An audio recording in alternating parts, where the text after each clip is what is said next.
to do. We're going to sign 2 more bills today, one that affirms the right to record police and one that has the Department of Health studying the health impacts of the COVID virus on minorities. There's been tremendous disparity, as we know, across the nation. Not as bad in New York, but we don't want to have any disparity in New York. And we have some zip codes that have twice the infection rate in New York City. But the New York State Police Reform and Reinvention Collaborative is a game changer and is going to be a national model because it is a fundamental transformational change for every community in this state. Every community in this state gets to redesign its police department. Every community in this state gets to determine what is the appropriate public safety function in 2020. Every community in this state gets to have heard the protests, heard the demonstrations, seen the outrage last night in Atlanta again, and now redesign their police department in their community. Just think about it. The policing doesn't work, and it doesn't, because as soon as you lose respect and trust between the police and the community, it's not working, and it's not going to work, because it's a relationship, and it's about trust and respect. And once you don't have trust and respect, it doesn't work. Okay, reform it. What do you want to see? And get it done in 9 months. Now it gets real. I don't like this, I don't like this, I don't like this, I want this, I want this, I want this. Okay, now it's real. Tell me specifically what you want from your police department. Buffalo. Rochester, tell me exactly what you want your police department to do. Not abstract, not conceptual. Write it down on a piece of paper. Come to a table, the mayor, the council, the activists, the protesters, the public safety experts, the police department, and redesign it so the relationship is one of trust and respect. The police are a function of what the community wants. We've heard loud and clear the community wants a different type of police force. Great. Now do it.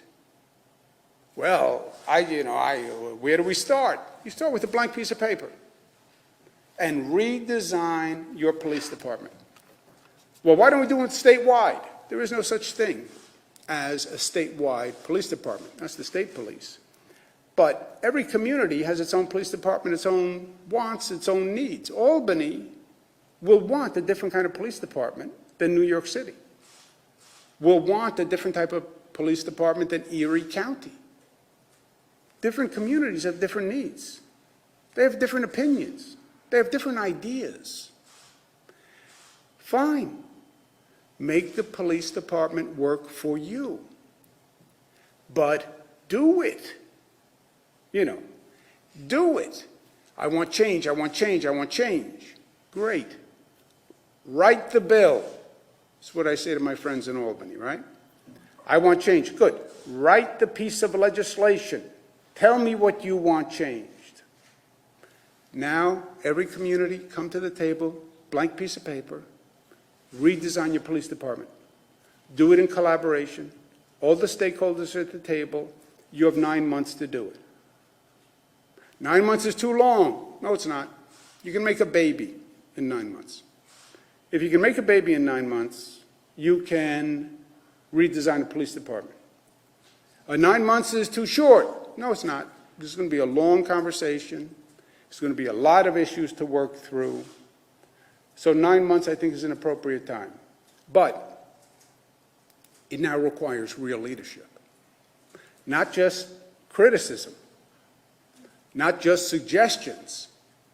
You need a real leader or a number of people to lead and actually make this happen. Well, I want to say what we don't want. Fine, you come to the meeting and say what you don't want. But you need leadership in the local community, and you need a real vision that is going to start to redesign the police force. Every community needs a real plan, right? Answer the questions. What do you want in terms of a use of force policy? What works for you, Albany? What do you want in terms of a budget? Well, I think it should be less. Okay, how much less? What's the right number? Well, $1 billion less. $1 billion less from what? Right? Now it gets real. If we have too many police. Okay, how many police should we have? What's the right number? Well, I want to demilitarize the police. Great. What do you mean by that? What do you mean? No guns, assault weapons, tanks, armored cars? What do you mean? Write it down. Well, bias in the police force is a problem. Yep. How do you want to address it? Just tell us. Diversity of the workforce. Yes. How do you want to address it? We need a better complaint process. We should have a faster disciplinary process. We should have more transparency. Great. Design it. Design it. We should have civilian review of the police department complaints. Great. Yes. How do you want to make it work? Government is hard because government, you need to be specific and you need to effectuate change. That's the art form of government. That's the art form of protest and of demonstration. All the great activists also knew what they wanted. You need to know the change you want. There is no change for the sake of change. You have to change to something. What do you want to change to? So, lead the process community by community. The mayor is a natural leader for this effort.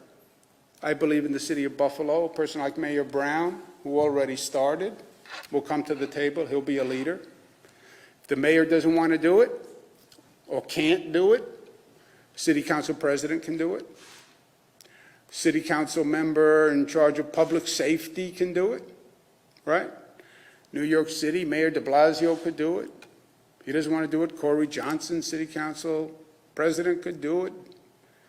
Donovan Richards, public safety councilman. But somebody has to be a leader now and come to the table and start to redesign because the clock is ticking. Time is wasting. April 1, plan has to be passed by April 1. Why passed? Because it has to be law, not just wish list, not just here, this is what we're thinking about, here's what we're considering. Government is very good about doing a report that sits on a shelf for 150 years. Come up with your plan, pass it, make it law, so people know exactly what we have.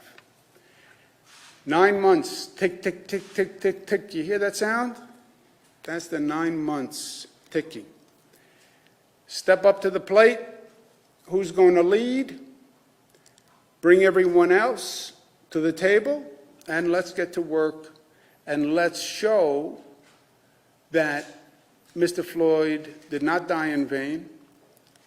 Eric Garner did not die in vain. Abner Louima did not die in vain. Breonna Taylor did not die in vain.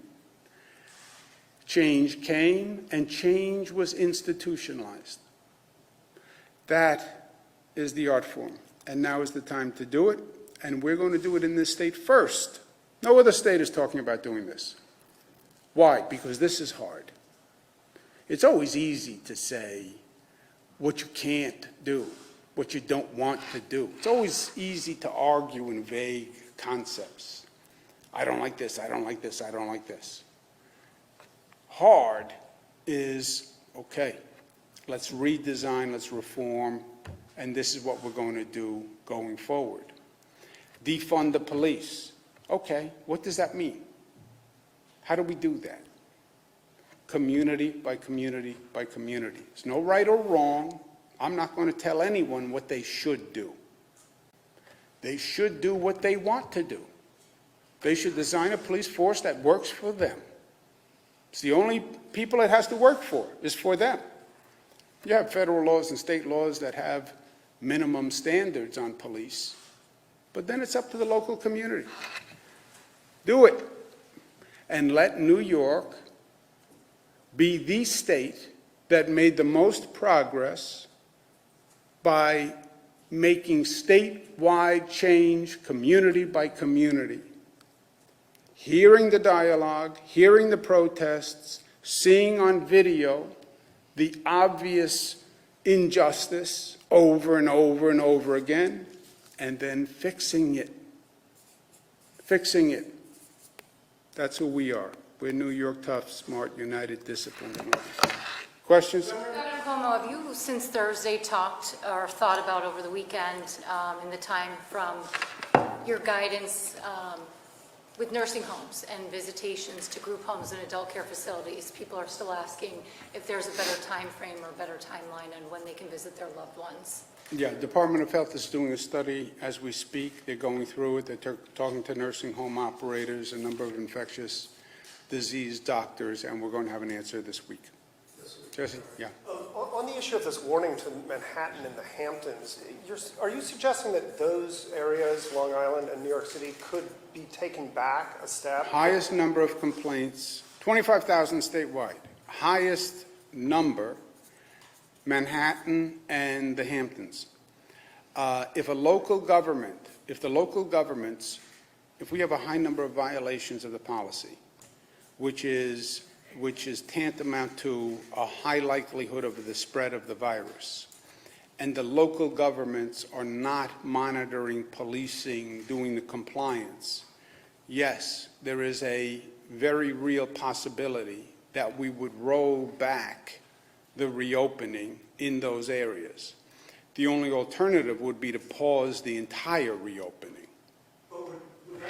You've spoken again and again about facts and data and stuff like that. Would you wait for that spike to be seen, or would that be a unilateral decision on your part? We're watching for it now. But any doctor will tell you, any infectious disease doctor will tell you, look at the behavior and you know what is going to happen. This is not rocket science on this extent.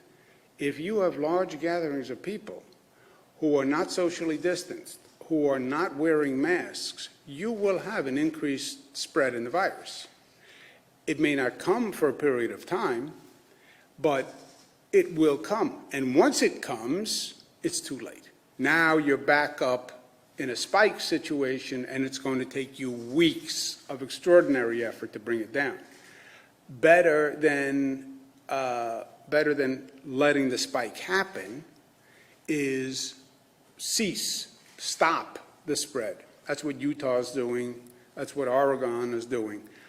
Before you go to a statewide repause, or even a regional repause, if there was such a term, better you do a local specific where that is creating the problem. But if you just allow the violations to continue and nobody does anything, you know what's going to happen. Same thing is happening in 22 states. The county executive already went on the record stating that people can open as they please, and he obviously gave a little hesitation to those with state liquor licenses and other state licenses because they can obviously be pulled by you guys. But Steve McLaughlin has already encouraged people to open because, you know, he's ready to go. Have you had conversations with him specifically? Well, everybody knows what the law is. And also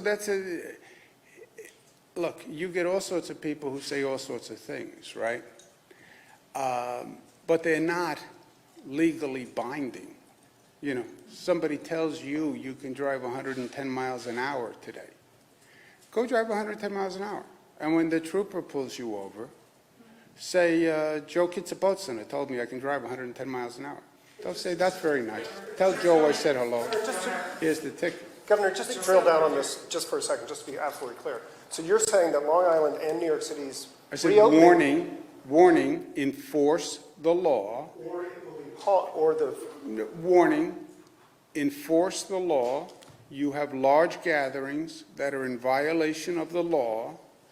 This will most probably lead to a spread of the virus.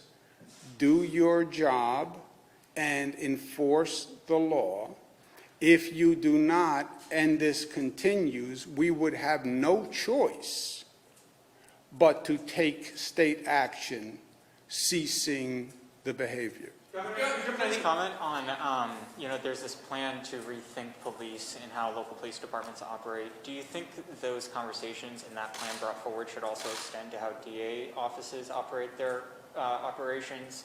Such as, do we need to also be thinking how to rethink district attorney offices, how they release Brady material to the public? Look, they could do that, but that's not a function of city law, right? The reason I say community by community is it is their law that determines their police. New York City can redesign the NYPD. New York City cannot redesign the district attorney's offices, right? That's state law. New York City cannot define judges. That's state law, right? Goes federal, state, city.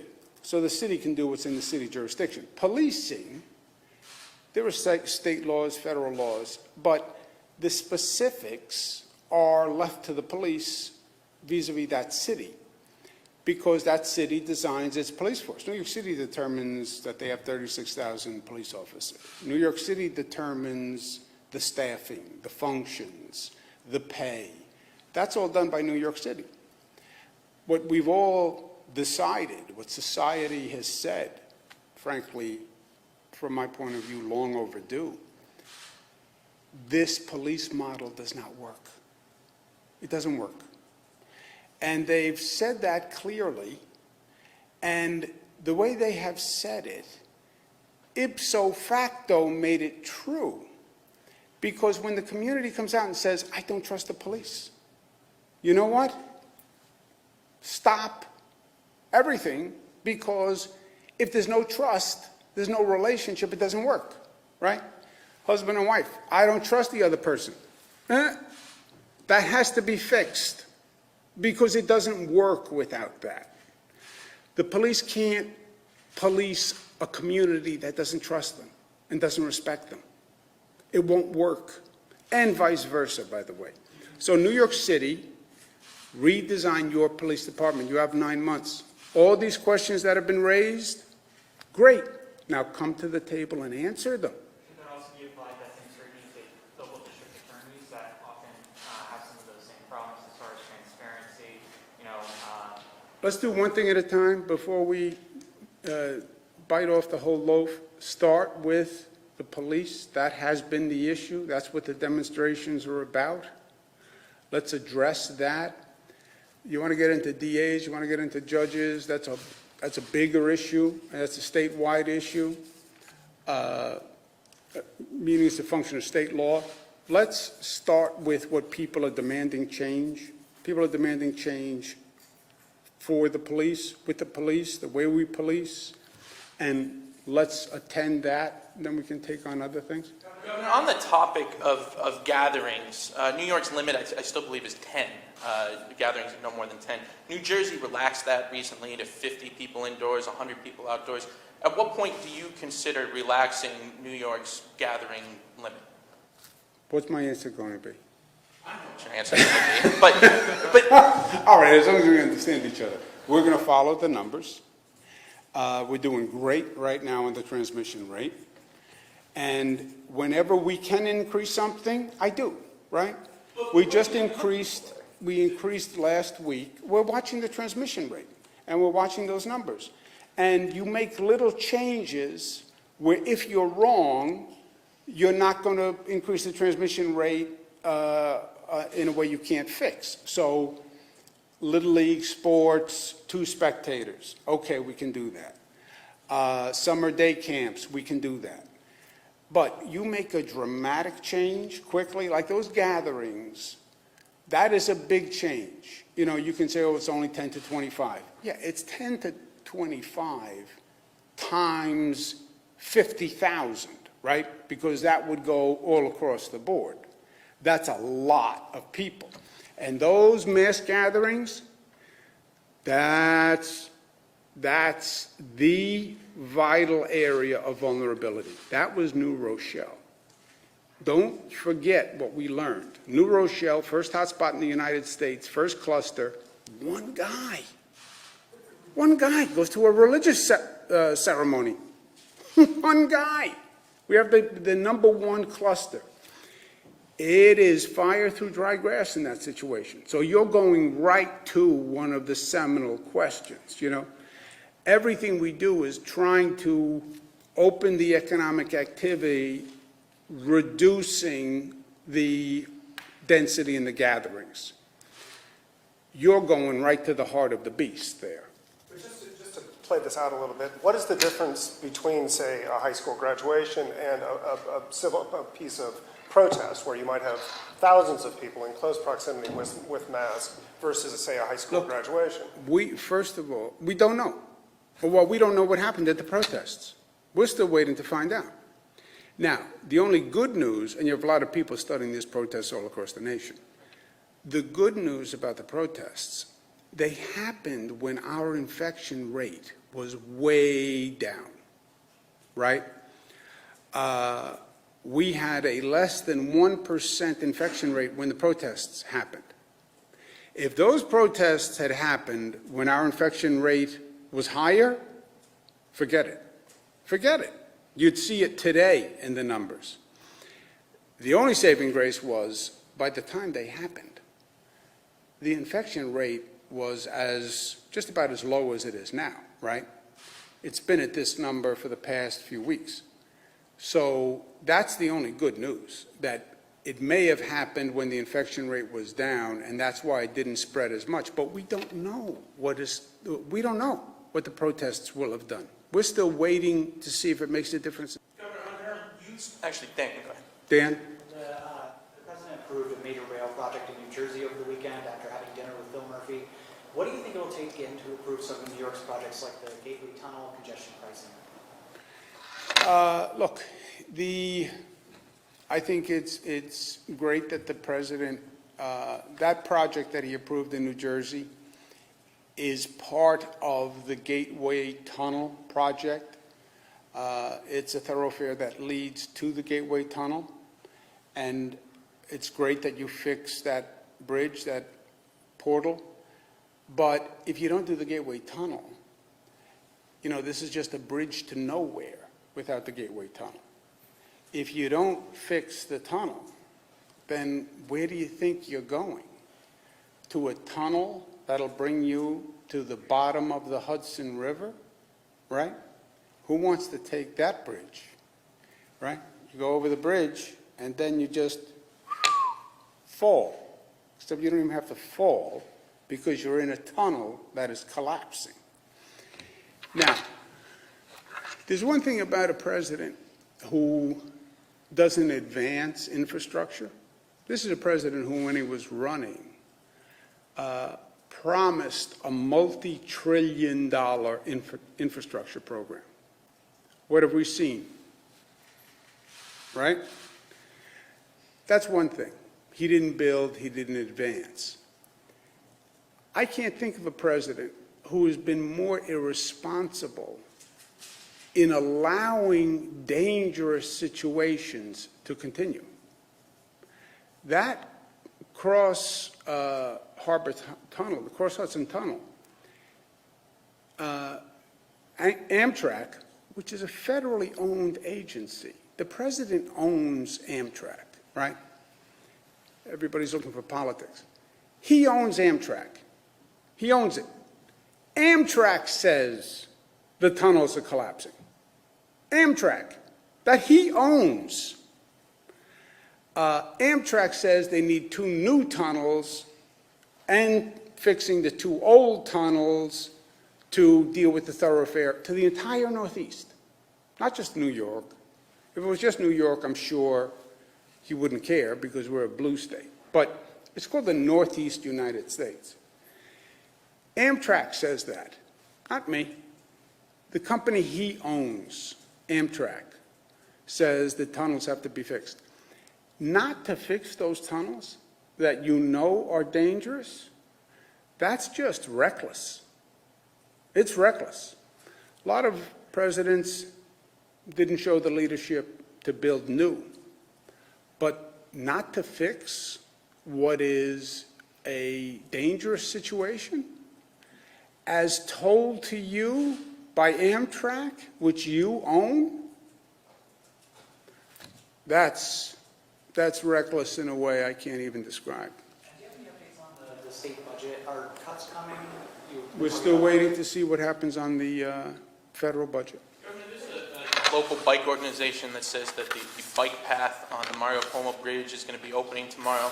Is that accurate? And if so, do you plan on being there for the ribbon cutting? We'll have to see tomorrow. I believe it's your father's birthday tomorrow. It is. Is there a ribbon cutting tomorrow on the bike path? I have to see tomorrow. But if I were you, Why is it a I secret? would get on my bike and start riding now, south. Families on expectations for the fall for schools, universities, colleges, people are chomping at the bit, and they're worried about bills and things like that. Like, am I staying over at the school? Am I going to be distance learning? Yeah, we don't know yet. Nobody can tell you yet. Nobody can tell you what the fall looks like. They can give you guesses, maybe this, maybe that.